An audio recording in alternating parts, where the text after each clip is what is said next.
How to check for deleted photos on iPhone. To get started, first of all go ahead and open up the Photos application on your phone. On the main page, you can view all photos and videos on your phone. Now, scroll all the way down until you reach the Utilities section at the bottom. Tap on Utilities as shown.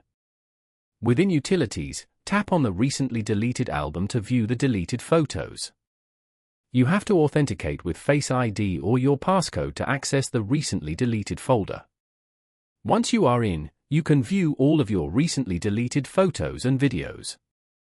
Each item also displays the days left before it's permanently removed. You can also choose to permanently delete them from here if you want. Following these steps, you can easily check for deleted photos on an iPhone. Thank you for watching. Please leave a like if this tutorial helped you, or leave a comment below if you have any questions related to the video.